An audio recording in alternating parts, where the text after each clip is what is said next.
I'm going to read Deuteronomy, the 5th chapter. We're going to start at verse 16 and read through verse 22. Honor your father and your mother, as the Lord your God commanded you, that your days may be long, and so that it may go well with you in the land the Lord your God is giving you. You shall not murder. You shall not commit adultery. You shall not steal. And you shall not bear false witness against your neighbor. And you shall not covet your neighbor's wife. You shall not desire your neighbor's house, his field, or his male servant, or his female servant, his ox or his donkey, or anything that is your neighbor's. These words the Lord spoke to all the assembly at the mountain out of the midst of the fire, the cloud, and the thick darkness with a loud voice.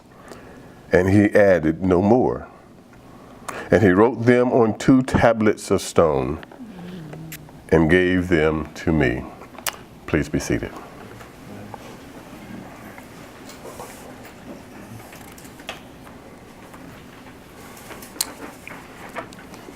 I read the second half of what we commonly call or know as the 10 Commandments.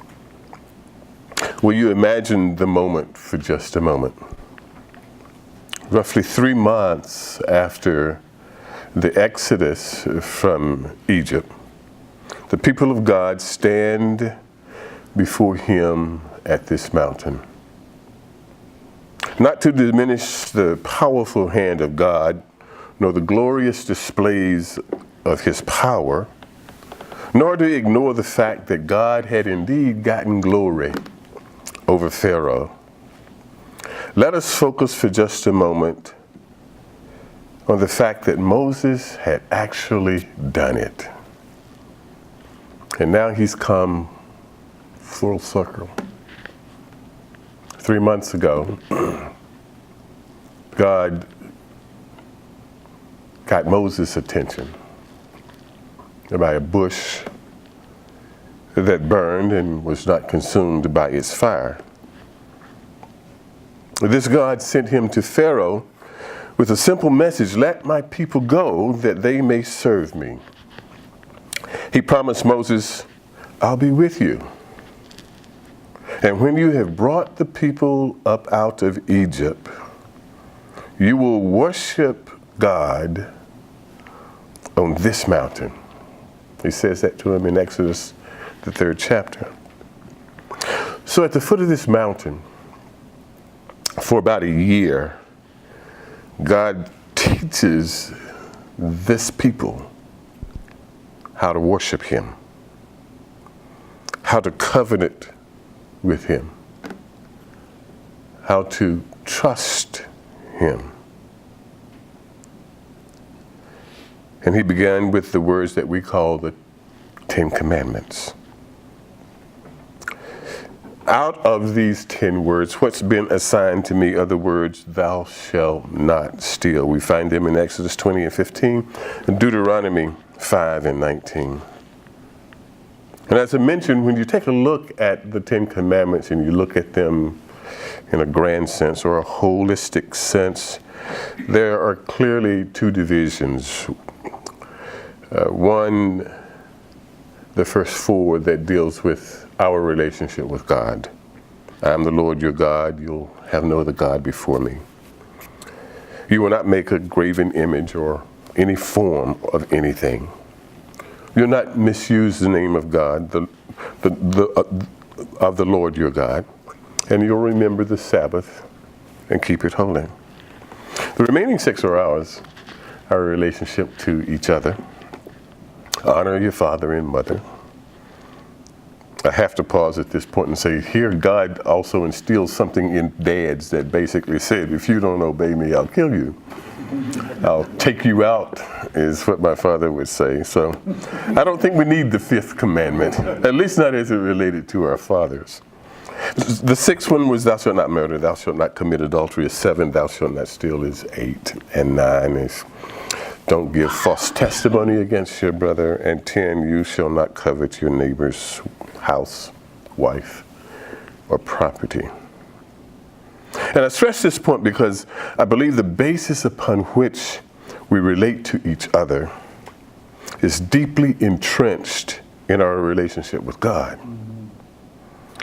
God brought his people to the base of this mountain first and foremost so that they could get to know him, to covenant with him.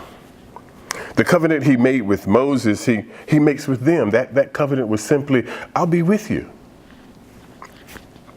His introduction to Moses is the same introduction to his people. He says, I'm the God of your father, the God of Abraham, the God of Isaac, the God of Jacob. And he assures him that he's a covenant-keeping God. This is his oath, and this is his promise. And in the 19th chapter of Exodus, he says, you yourselves have seen what I did to the Egyptians, how I bore you on eagle's wings and brought you to myself. Now, therefore, if you will indeed obey my voice and keep my commandments, you shall be my treasured possessions among all peoples, for all the earth is mine. And you will be to me a kingdom of priests and a holy nation. These words are the words that you shall speak to the people of Israel. This understanding is the foundation upon which you and I build any relationship. Thou shalt not steal is only an assemblage of words unless some greater concept undergirds them.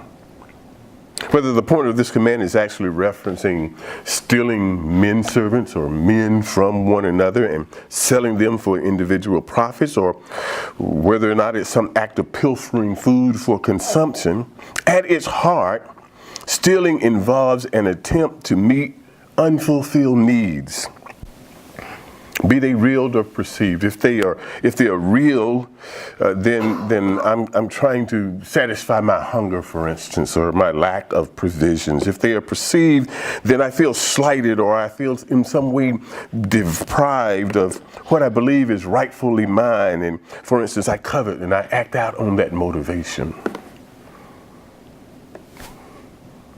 But if I act out of my relationship with God, there's a different result. The behavioral request God made to his people, thou shalt not steal, is then to be grounded in the relationship with him. Maybe we shouldn't call them 10 Commandments. Perhaps there's too much weight, too much negativism in the word command. It triggers a kind of a natural resistance, a natural urge against being told to do something. Perhaps you should call them 10 reasons to trust God. Thus, the commandments under consideration would be not thou shalt not steal, but there's no reasons to steal, because God, our covenant God, has removed the motivation to steal, to feel deprived, or to feel without him. If I look at my relationship with God, then I remember that he has said, I am the Lord your God who brought you up out of Egypt. Open your mouth and I'll fill it.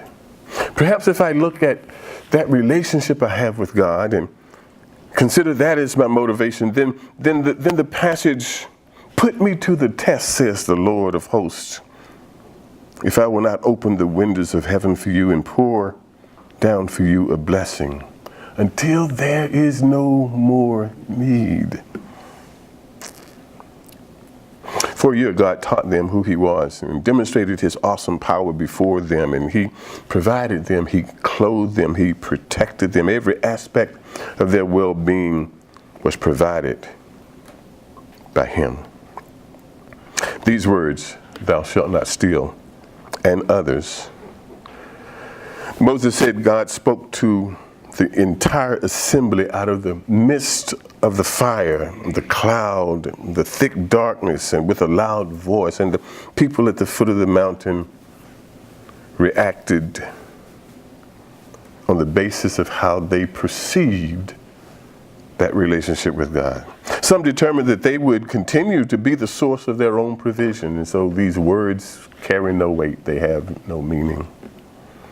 and others decided to trust God and his relationship or covenant that he had made with them. I choose not to steal because my God has promised that if I put him at the heart of all I do, then all these things will be added unto me. Thank you.